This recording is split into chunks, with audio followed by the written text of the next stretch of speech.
my name is Mike, and today I'm reviewing Being as an Ocean's self-titled record.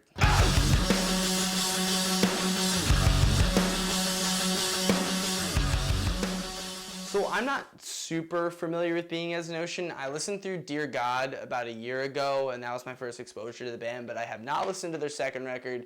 But I saw this was coming out, and I'm going to Warped Tour, so I figured I'd listen to it and see if I wanted to check them out. So Being as an Ocean is a melodic hardcore band from California that have existed since 2011. They've made a prominent impact on the scene, and this new album is alright. So since I didn't listen to a lot of their earlier music, I went in with a pretty open, fresh mind. I'm listening to a lot of melodic hardcore as of recently. I've gotten super into Counterparts. I'm very excited for their new album.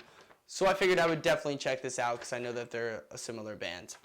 I did not know that there'd be a lot of singing on this record, and that's probably my favorite part about it. Is I really enjoy the cleans. I like the way that they're produced. I like the way that some of them are edited when they become a little electronic. It works really well with all the aggressive screaming on this record.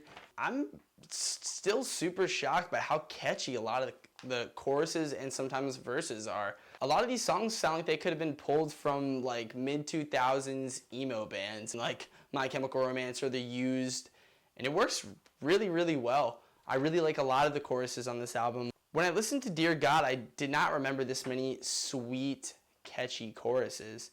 And when I say sweet, I mean like very sugary, very nice, very accessible choruses, which we see a lot of on this record. I really cannot get into all of the preach-style delivered lyrics where the lead singer sounds like he's preaching. I'm not into a lot of the spoken lyrics when it comes to metal music, and a lot of melodic hardcore bands really like to do that. Counterparts is another band that really likes to do that. And to me, it just comes across as very cheesy. And regardless of how serious the subject matter is, I'm not a huge fan of the speaking over the music. It's not my thing. And I feel like the production of the clean vocals really delivers on this record, but then production on other instruments sometimes doesn't, which confuses me.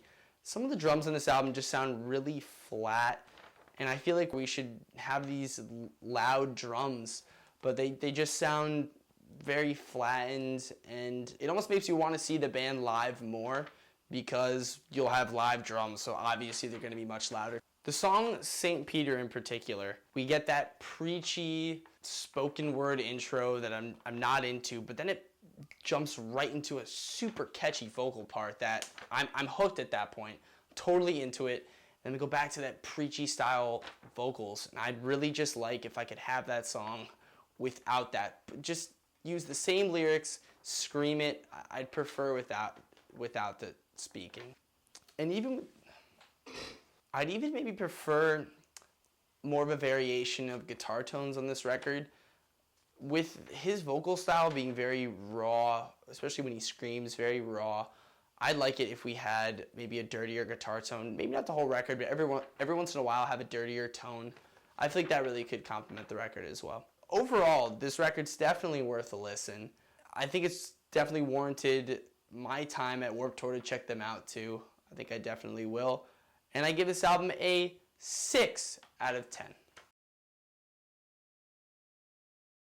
That's starting to fall, and that's good. I don't know if you saw me, but I'm trying to wrap that one up quicker.